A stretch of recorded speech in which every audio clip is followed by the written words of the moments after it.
Good morning and welcome to the Point. This morning we're happy to have back on the show the chairman of the Republican Party of the state of Michigan, Bobby Schostak. Mr. Chairman, thanks for being back with us. Great to be with you. Thank you. Interesting time. It's 2014, a big election year. I was telling you off the air that this, as a midterm election, at least to me as an observer, seems to be more in play in more races in this state at least, and perhaps across the nation than I might have expected. Give me your take as the chairman of the Republican Party going into this, because one could say you have the most on the line with the governor, lieutenant governor, secretary of state, attorney general, all being Republican. Republicans control the House, they control the Senate, and you go into the race with that kind of as the background. And you're correct. There is a lot at stake. This is the most Republicans on a ballot in Michigan in over 50 years. So you begin with that as our backdrop. We've got a great agenda with the governor and the legislature in terms of what we've accomplished. That's at stake. And I think all Michigan citizens are really feeling the success of this agenda. There's more work to be done, and the governor's ready for that, as is the legislature. And so they're all, preparing for what will be a great 2014 election. Somebody else that's ready is the Democratic Party in the state of Michigan. They're geared up too, and they're going to take that very thing, the agenda of the Snyder administration and what has happened in the past 4 years, and point out what they see as the flaws. Where does this race come down? What is it that you as Republicans, and by the way, your counterpart will be on this show in a couple of weeks, so where do you as Republicans believe you have strengths? Well, look, the governor has always stood for number one, jobs, the economy, the future, our children. And he ran on that. He put forth all of his effort towards getting a strong budget in education, increasing spending in education, job creation, job training. And if you look at every sector of our economy, manufacturing, small business growth, tax reform, population growth now, personal income growth, as I said, increased spending in education. Every sector is feeling, I think, the results of a governor who said that it's time for Michigan to look toward the future, be a great state again, be the comeback state of the nation, no longer be a 48th or a 49th or a 50th, but be a top 10 state. And in fact, we are. And so I think the results speak for itself. He's got a great record to run on. And that's where I think the Democrats have the challenge, is that pointing out deficiencies, they don't exist. There's maybe a different way someone might want to do things, but the end game here is for all Michigan families, they're seeing the kind of improvements they were hoping for out of the next governor. Well, you say the deficiencies don't exist. Let me tell you what your opponents are going to say. They're going to say jobs have not grown in the way that they should have, and Michigan's unemployment rate is still too high, and it's above the national average. They'll say that educational funding has been cut, not increased, and they will say that this administration has favored the big companies, not the middle class, and that's where the narrative of this race will lie. Right. So personal income is up. 230,000 private sector jobs created, manufacturing jobs on the increase.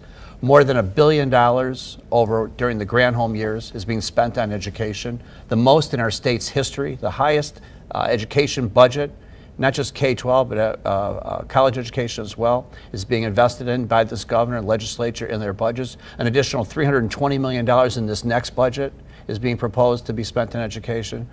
I think that every factor they want to point to, the facts will speak for themselves. And if they look at the numbers and examine them precisely, comparing Granholm years, that 4 and 8 year period against the last 3 years of this governor, every segment of their arguments are factually incorrect. Let's talk a little bit about how you approach a race like this, because we know that within a party system, Republicans like to talk about a big tent. Underneath that tent, there are occasionally a few sharp elbows, and we've seen a little of that in the party. National committee man from our side of the state has created some negative headlines, had a committee meeting recently for the state where at least one photograph made the rounds on social media pretty predominantly. What is the state of the Republican Party? Are you unified and ready to come together as a group as you go into this election cycle? We're unified. We're together on all the issues. We're focused on what makes us unique and strong as a party, and that's we stand for jobs and the economy and growth in our economy and our families. Michigan Republican activists across the state have good, healthy family debate. But when it comes to beating the other side and winning the elections, we're unified. They're unified behind the governor. They're unified behind our Secretary of State, our Attorney General. They know that the hard work our House and Senate have done, our Supreme Court, our conservative rule of law court. We have a big ticket okay? And then within that big family, we have a big ticket to support, and we're together and ready, as exhibited at the last state committee meeting. We have a new national committee woman, Ronna Romney. Ronna Romney McDaniel has been a strong force, activist across the state. It was a great example of the party coming together, and 3 candidates ran. She was successful, and they all got together and by unanimous consent put her in office. So a lot to be proud of. And not coincidentally, she's got an uncle that knows a little bit about running for office as well. There's some family history there, yeah. Let's talk about where we go on this election cycle, starting with the race for governor. Governor Snyder's made it official. He's going to run. As of now, it doesn't appear that there's going to be a significant primary challenge in either the Republican or the Democratic tickets. We're early on, still have until April 22nd for that filing deadline. But if that's the case, what does Governor Snyder have to do from your perspective as the chairman of the Michigan Republican Party to get out and sell his message as he moves into November? Well, you know, Governor Snyder is not a traditional politician where he goes out and takes credit, toots his horn, doesn't assign blame.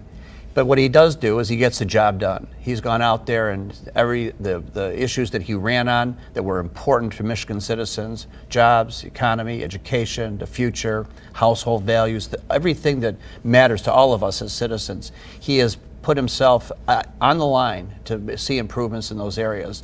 And what Mark Schauer has no policy for education, has no policy for the economy. He speaks to things that the governor should have done or hasn't done, but what has Mark Schauer, except when he was in the Senate, accomplished? And that is, among other things, he obtained the largest fine in Michigan history, campaign violations. He was there for Obamacare in Washington, okay? As was Gary Peters. And so the Democrats are in a tough spot here. Obamacare is a failed national health care policy. People are losing their doctors. People are losing their insurance. 225,000 Michigan citizens lost their insurance and received a letter because of Obamacare, something that they pledged that would never happen. Governor Snyder is all about making certain that Michigan citizens have a healthy economy and have a good education system and have a strong economy to raise their families and have the possibility for their kids and grandkids to continue to come back to Michigan, grow in Michigan, and create a better state for all of us. When we come back after the break, I want to talk about this race for the United States Senate and more about the Affordable Care Act. But as we're talking about this governor's race, give me your take on this. When we were up at Mackinac Island over the summertime and just walking around and listening, there were a little rumblings. There were the conversations about going to the convention and maybe trying to find somebody other than Brian Calley as a lieutenant governor. Is there any possibility in your mind that becomes a fight at the convention? Look, Brian Calley is a strong conservative. He has been a great partner to the governor. He's helped lead our legislature in his role as head of the President of the Senate to achieve tiebreakers where necessary. He's taken on big responsibilities for the governor, big agenda items. He's well liked by our activists, by our delegates.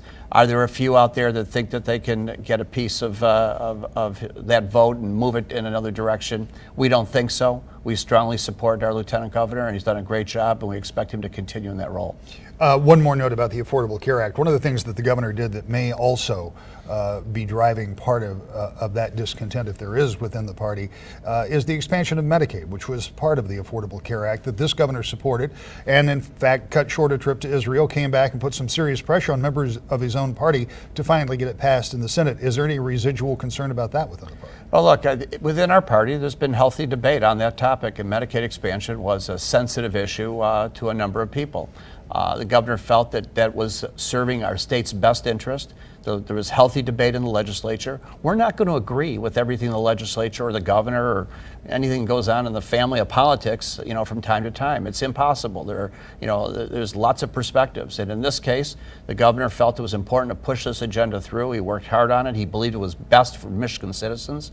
And that's what he sees himself as of all of Michigan's governor. Not the governor of a Republican Party or the governor of a particular faction within the party, that he feels he's got to apply what he believes is best for all of Michigan. And that's what he did there.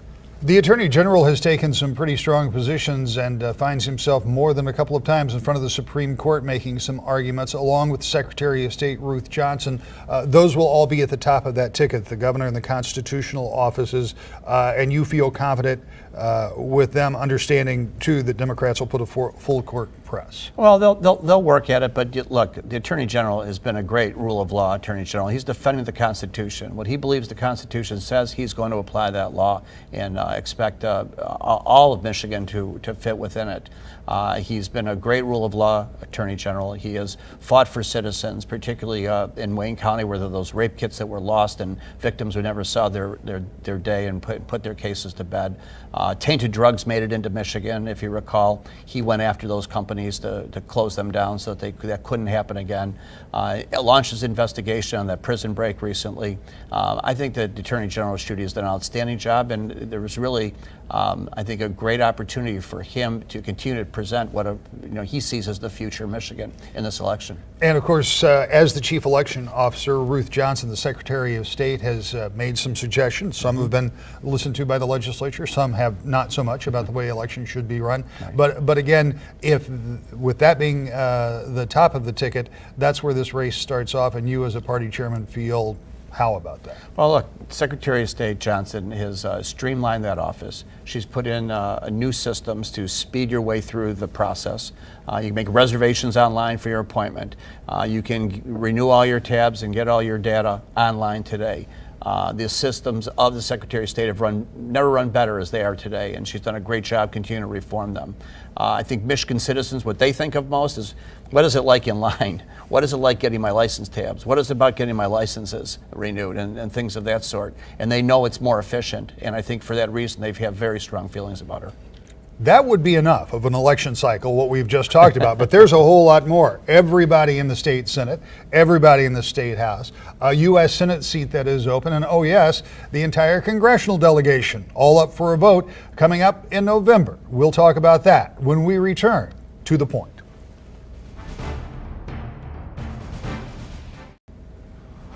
Welcome back to The Point. Our guest is the chairman of the Michigan Republican Party, Bobby Schostak. Mr. Chairman, let's talk a little bit about this election as it goes on. We talked about the race for governor and lieutenant governor, attorney general, secretary of state. That would be a good election year for a reporter like me to cover, but this is a particularly interesting midterm election, as I said at the beginning of the show, not only because everything is up for grabs, but for the first time in a very long time, there's an open U.S. Senate seat with U.S. Senator Carl Levin, Democrat, chairman of the Armed Services Committee, is retiring and will not seek re-election. That means there's an open seat. You mentioned earlier Congressman Gary Peters, who is the Democrat, who right now seems to have that nomination pretty well locked up. And on the Republican side, former National Committee woman, former Secretary of State, former Kent County Clerk, Terry Lynn Land is running. Let's talk a little bit about that election and how this starts to impact the bigger picture, because we've already seen ads on the air from outside interest that have gone out after Congressman Peters, because this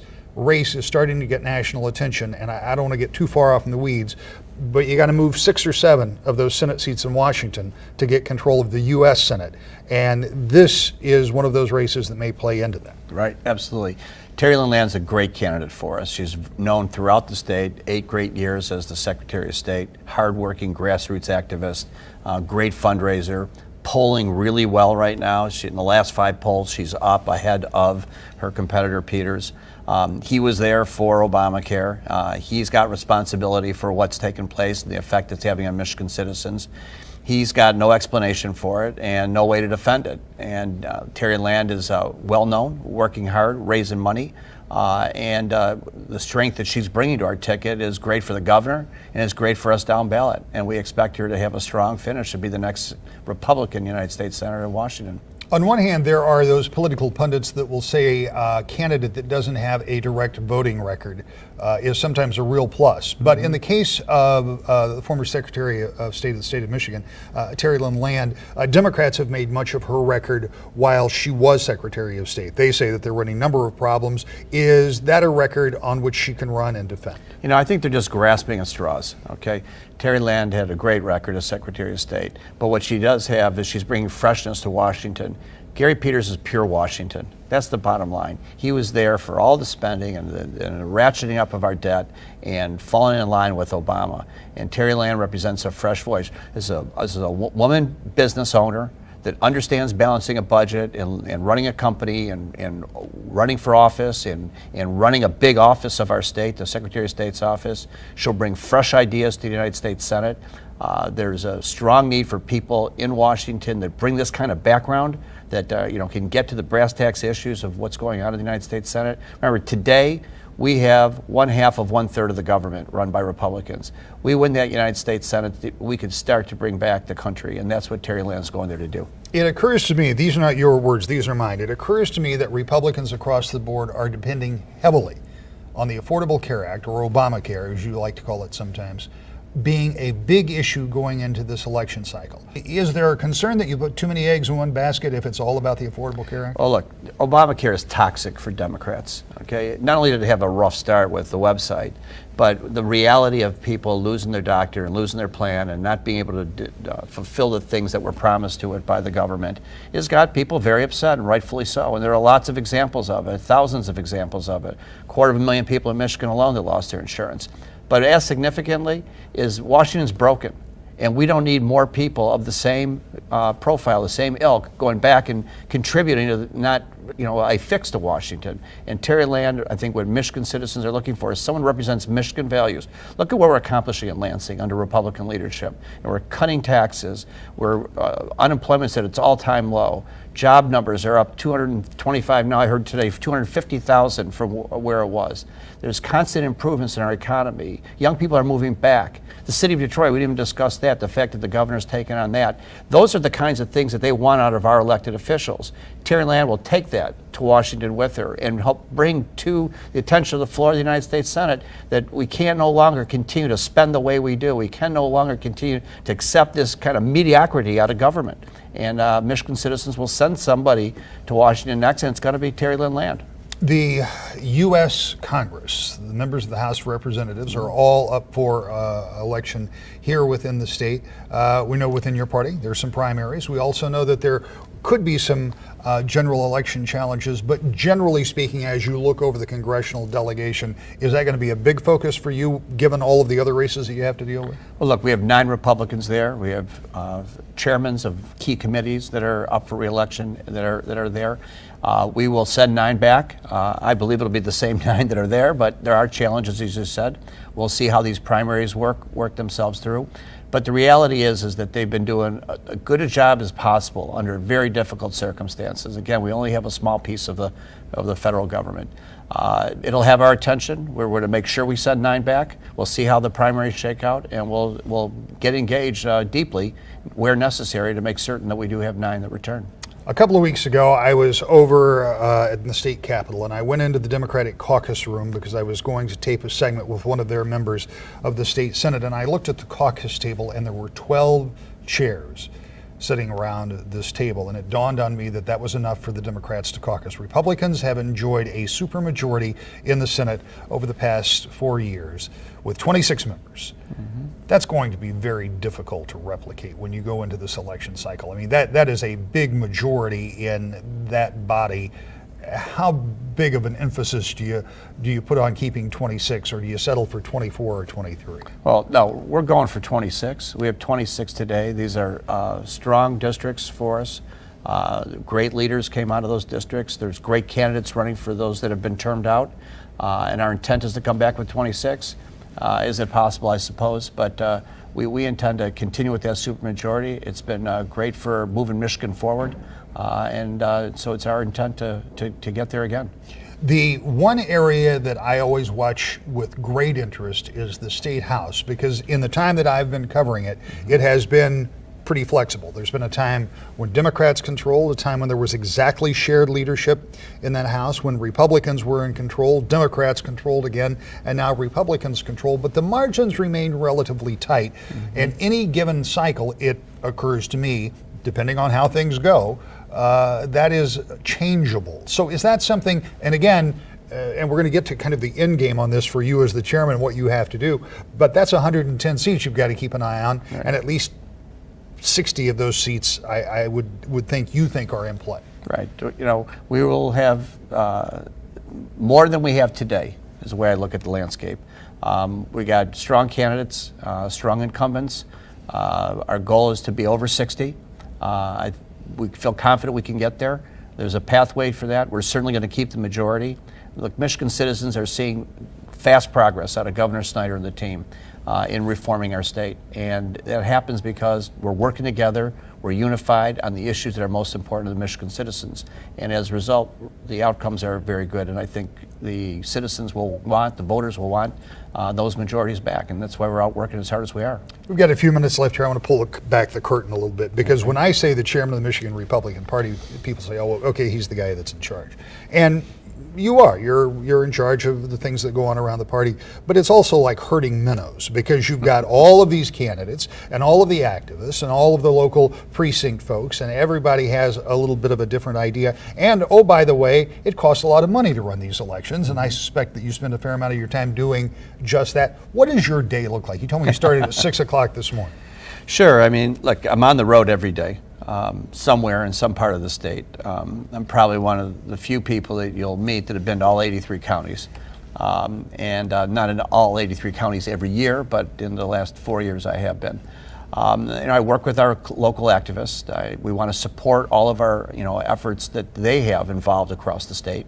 Our county chairs, our district chairs, our thousands of activists that volunteer, sign up for our new dashboard, our My Team dashboard, to become campaign leaders in their local communities. And I raise money. So yeah, I'm in the car. I'm probably about a 40,000 mile a year in my car, so I'm in it a lot, away from home a lot. But it's very inspiring. I meet a lot of wonderful people. There are such dedication by our electeds and by our volunteers across the state. They really care about this state.